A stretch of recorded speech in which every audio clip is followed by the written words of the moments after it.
যদি 97% বাঙালিও হয়, যে 3% বা যাই যেটা আপনি বলছেন যে ত্রিপুরার হয়তো বাসিন্দারা ছিল উপজাতি, হ্যাঁ, তো সেই উপজাতিরা তো ত্রিপুরার মানে অধিবাসীই ছিল।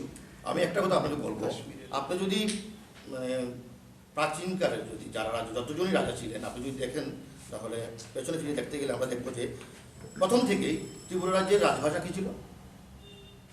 বাংলা ছিল। ত্রিপুরা রাজ্যের কামরূপী কোন ভাষা ছিল? বাংলা ছিল।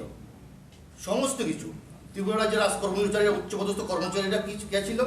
বাঙালিরাই ছিলেন। যাদের ত্রিপুরার উপজাতি রাজারা এখানে বসতি দিয়েছিল, যদিও রাজারা এখানে বসতি নিয়েছিলেন, কিন্তু সমস্ত রাজ কর্মচারী, উচ্চপদস্থ কর্মচারী থেকে সমস্ত কিছু পরিচালিত বাংলা ভাষা এবং বাঙালিরাই করত। হ্যাঁ, তো আপনার কি মনে হয় না যে সেটা বাংলা ভাষাভাষীদের প্রতি সম্মান জানিয়ে ত্রিপুরার রাজারা সেটা করেছিলেন, নাকি আপনার মনে হয় যে বাঙালিরা এখানে বাঙালিরা এখানে অধিবাসী আদিম ভূমিভূত ছিলেন বলেই এটা হচ্ছিল?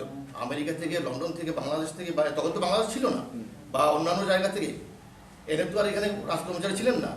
এখানে যারা ছিলেন, ত্রিপুরার ভূমিভূত যারা ছিলেন, তাদের থেকেই তো। তো এটার কোনো ঐতিহাসিক দলিল কি মানে আপনারা পেয়েছেন? অনেক ঐতিহাসিক দলিল রয়েছে, আমরা দেখবেন, আপনার পাবেন কিছুদিনের মধ্যে আমরা এটা।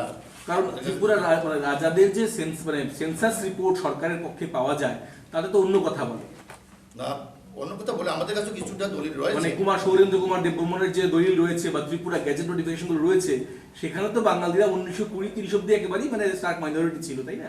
আমরা 1920-1930 যদি আপনি বলেন, 1930 আপনার দলিলটা মানে কি? এটা 1930 আমরা দেখেছি এখানে। না, আপনি যে ঐতিহাসিক দলিলটার কথা আপনারা বলছেন, যাতে বাঙালিরা প্রথম থেকে ছিল, এটা প্রমাণ পাওয়া গেছে, ওই দলিলগুলো কি? সেটা আমরা আরো কিছুটা আপনি অপেক্ষা করতে হবে, সেটা আমরা প্রকাশ করব, একটা বইয়ের আকারে প্রকাশ করব, এবং শুধু আমরা না, এবং আমাদের সাথে আরো কিছু সংস্থা রয়েছে, ওনাদের সহযোগিতা নিয়েই আমরা এটা প্রকাশ করব।